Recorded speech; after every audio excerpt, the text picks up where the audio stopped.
coming to the presentation. My name is Katarina Markoff. I founded a chocolate business called Vosges Chocolat and a new one called Ophelia. And I'm going to tell you a little bit about my story, my origin story of how I got started in the chocolate business 19 years ago now. It's been some time. Essentially, I grew up in Indiana in a Macedonian house, and so cooking was at the center of everything we did socially. Whether it was a funeral or a wedding or a birthday, it was always centered around the feast. And I had this easy bake oven when I was a kid, and my mom was a single mom who worked a lot, and I used to spend a lot of time making cakes for her. And we had a garage sale that I started to love to run when I was like 7 years old. And I would make these cakes and lemonade, and I would sell them. And that was kind of my first taste of entrepreneurialism at the young age. And I loved the idea of how you could make a product, rooted in love, really, and sell it in commerce. And so I got in high school, and I kept making these cakes, and I would bring them into school, into the classroom, mostly probably to get out of class, but the teachers would see these cakes and they started ordering them. And then a little business spawned out of that as well. I started selling these cakes to country clubs and restaurants in Indiana. And then I went on to college, and I thought I wanted to be a doctor, and I was studying chemistry at Vanderbilt, and I just didn't love my degrees. I got to my second semester of my senior year, and I was like going to these career fairs. You'd have to put on a suit and interview, and I don't think I was doing very well.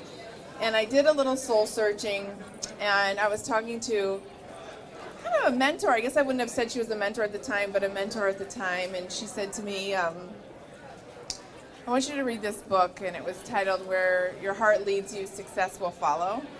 And it was all about doing these manifestation exercises where you would go into a beautiful natural place and write down the things that you truly love to do. And I did that, and I wrote down horseback riding and cooking. And I decided to circle cooking. And I told my mom, you know what, I don't think I can do anything with these degrees. I really need to go to culinary school. And she thought, oh my gosh, this was 20 years ago. So she was like, what are you going to do? In food, there was no celebrity chef at the time. It was more of a vocational thing to go to culinary school. You didn't do that after college. But I loved it, and she was a big proponent of really following your passions, and if you really did something you were passionate about, you'd put a lot of time and effort into it. So 3 days after Vandy, I moved to Paris, and I went to the Cordon Bleu Culinary School, and I fell in love with Paris, and I was eating at these amazing Michelin restaurants, and I had the lucky day when a chef from India had a restaurant in Paris. So he came in to do a demonstration, and he said, in India, when we eat food, we really think about the last course being a positive influence on your digestion. So in India, we put silver leaf on desserts, and silver is an aid in digestion. And that was the moment that this epiphany occurred to really look at how other cultures see food, and I really wanted to learn the stories behind all of that. So I got the opportunity to move to Spain. I went to work at this restaurant called El Bulli, which was the first to do molecular gastronomy in the way that the world knows it now, and has influenced probably globally the world in such a big way.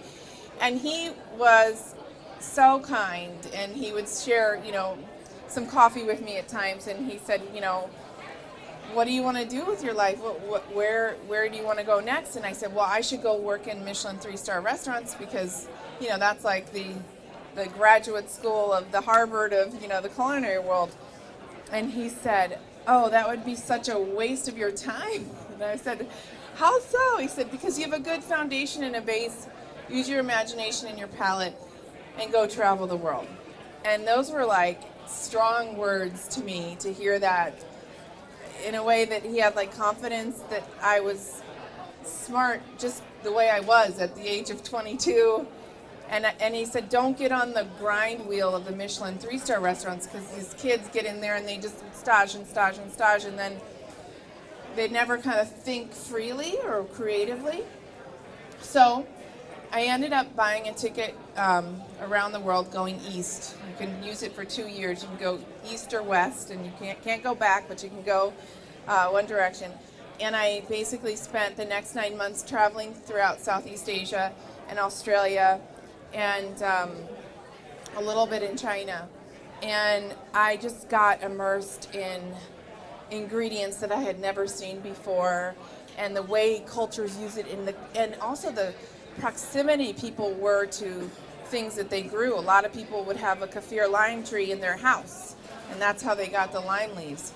You know, they would grow things on their windowsills that they would eat, or they would have small plots of, you know, a garden in the back, and it was so much closer than I really had experienced in Indiana. And those stories and that discovery and those people and the architecture around it, and that really represented culture to me, and I just fell in love with it. So I got back to the United States, and I realized while I was working in these restaurants in Southeast Asia and in Europe that I really wasn't a very good chef. Like I wasn't a very orderly person. I was very non-linear, and in a kitchen you have to be extremely tidy, and I think a little bit type A, and it goes from A to C. You know, there's an order of things. And I was messy. So I was thinking to myself, oh my God, I'm going to fail. I'm going to just be a failure, and I'm going to have to tell my mom that I'm not going to be a chef. But I knew I wasn't going to be a chef. So, but I also knew something else was kind of calling me, and I have a really strong sense of intuition and what, you know, your spiritual self has to say to you, and you know, whatever you want to call that, gut, intuition, spiritual self. I was very much convinced that there was a voice inside of me telling me to continue on and you'll figure it out. So I moved to Dallas, Texas, and my uncle had just started a mail order company, and he said, since you're trying to figure out what you want to do, why don't you come down here and help me with this startup? And you'll learn a lot about how to bring product into the market. I need you to go buy product at the mart. I need you to write the stories about it in the catalog, write the copy, work with the photographer to do the photo styling. I need you to think about how a consumer wants to buy furniture online. I need you to help me ship the product. It was just this amazing immersion into small business. And I was there for a few months, and he said, let's work on planning the fourth quarter, because in the fourth quarter, people buy a lot of food. So what do we have to sell them that works in the fourth quarter? And so I started researching, and of course, desserts are really popular, and chocolate's huge, again, 20 years ago. And I went to research all the chocolate in the market at the time, and it was chocolate filled with preservatives, artificial. There was no story. If there was a story, it was the World War II grandma story recipe. There just wasn't anything that I would want to eat. Raspberry creams, you know, it just, you didn't know what you were going to get unless you maybe found some kind of a mapping, but it wasn't an experience. And so I went home to my kitchen in Dallas, and I had all these spices and all these beautiful things from my travels that I collected. And in particular, I had this necklace from the Nagaland tribes in India. And I just loved the energy of this necklace. And for some reason, I went into my kitchen and I decided to make a curry coconut milk chocolate truffle, and that I needed to pay homage to the Naga people for this beautiful necklace. And that was really the moment that Vosges was born, this concept of travel the world through chocolate. That night, I did 22 different chocolate recipes, all inspired by things from my travels or people I'd met, or a painter I admired, and they were all named, whether it was Gaudi or Budapest or Black Pearl for wasabi from Japan. But it was really the idea of chocolate being a medium for storytelling about things that I fell in love with on my travels. And it really resonated with me personally because it was so real, it was so authentic, and it was incredibly disruptive in the marketplace. There was no chocolate with curry, wasabi, olive oil, and paprika. It didn't exist. People were afraid of the idea. And I went into my office that next day and brought in all these chocolates. And Dallas 20 years ago was very much a barbecue town, and we ate a lot of Dickey's barbecue for lunch, and people were not, as, ethnically diverse in their food choices. So when I was bringing in curry chocolates, they were like, no way, But then I convinced them to try it, and it was this amazing opening of the mind experience that I saw on this person's face, where she was like, I don't really know Indian anything, and I don't think it smells good, and I don't want it. And then I'm like, just try it. It's curry. It's made with cardamom and turmeric and black pepper and ginger. And she is okay, and she puts it to her mouth, and she's like afraid to put it in her mouth. And then she takes a bite, and her face like totally changes from like disgust and worry to like awe, surprise, and like delight. Like she really she's like, oh my God, I never. And her whole mind opened. And I'm like, try this one. It's wasabi from Japan. Try this one. It's Chinese star anise. And it just went on. And then I could see that this chocolate had power. It had the ability to connect with people in an emotional way and get their minds open to new ideas. And then I got really thinking, what can I do with this powerful chocolate and to this storytelling? And so I said, I'm going to bring peace to the world through chocolate. Oh, how are you going to do that? Well, you're going to share stories about other cultures, one chocolate at a time. And then it just evolved and evolved. I decided to move to Chicago because Dallas was not the right place to launch this brand. And I got an apartment. I started making the chocolates in my apartment, shipping it out of the apartment, just doing everything out of the apartment, and bootstrapped it. And slowly but surely it grew, and the business was all bank debt for the first really 18 years because we just grew slowly, and we got a lot of press. So the media was such a huge help to getting the word out about the brand. And we had two channels. It was really personal consumption, which was the chocolate bars. At the time, there weren't chocolate bars that you would, other than what you'd buy at a 7-Eleven, there weren't high-end chocolate bars. So it was just a completely open marketplace.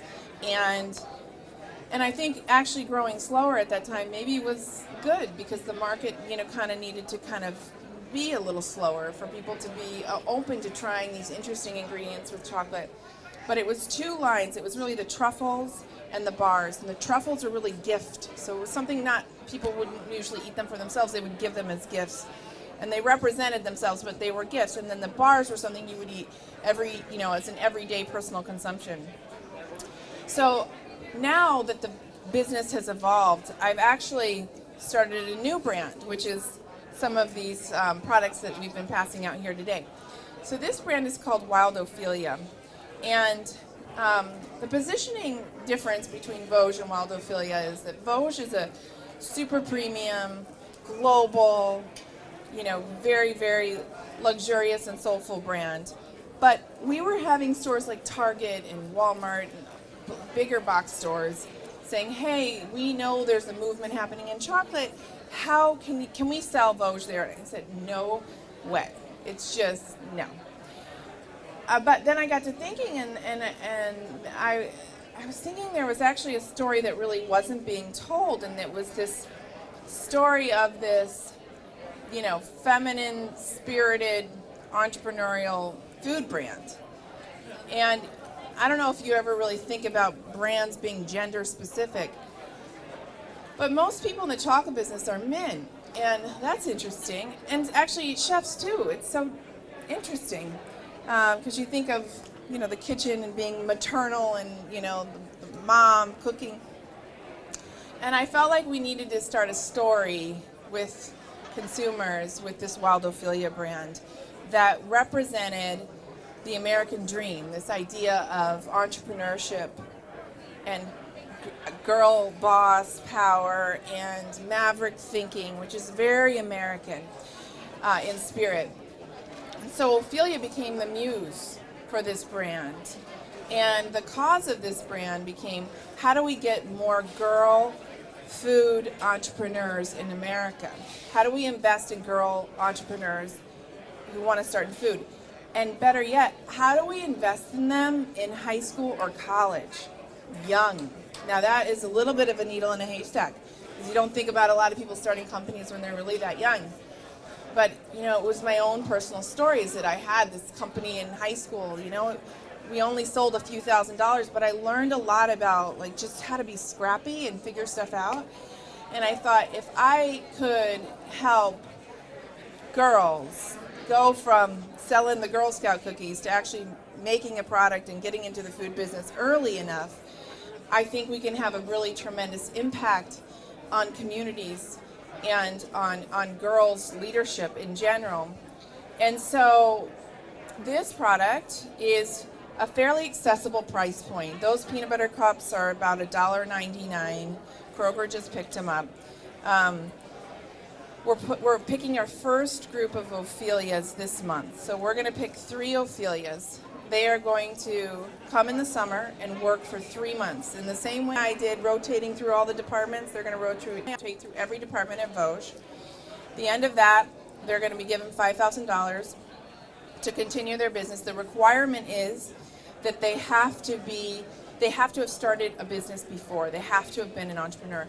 Now, this could be a startup in food, but they have to have an experience starting something, like selling something, because I believe that if you can just get to that phase of things, then you've got a pretty big amount of grit for being in high school or college to go further. And then the girls will get mentorship from us, but they agree to give mentorship to the next group of Ophelias. So the idea being that they're at stage 1, let's say, today. They graduate in a year, they're going to be one step up.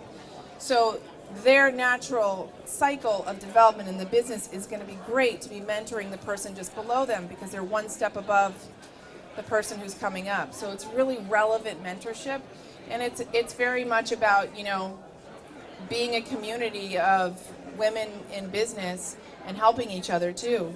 And I think that's a big shift from maybe how it was a while back, but I think that is very relevant of how it is today. And so that's really what Wild Ophelia is about. The flavor profiles are very Americana, peanut butter and banana, salt from Maine. We're doing a beef jerky chocolate bar, barbecue potato chip. We're working on, we're launched a new line called Cold Brew Chocolate Coffee Bites. They're little cold brew coffee and chocolate bites, 4 in a pack. They're really good. Yeah, so they're, you'll start seeing them in your different Whole Foods and Gelson's and Fresh Market and Kroger, and so that's cool. But really, this is a second brand, and it's interesting to have a best strategy of brands. So we have this interesting portfolio, and because innovation is such a huge part of what I do, it's never ending. So I had to start another brand. Maybe I'll start another yet still. But essentially, that's my story, and I'd love to have any questions if anyone has them, and and I have a ton of chocolate. I have 600 peanut butter cups here, so please feel free to take more with you. And I have some cards on the Wild Ophelia Accelerator Program. I would love it if or if you could encourage any younger girls in high school or college to start something, and connect with us on social.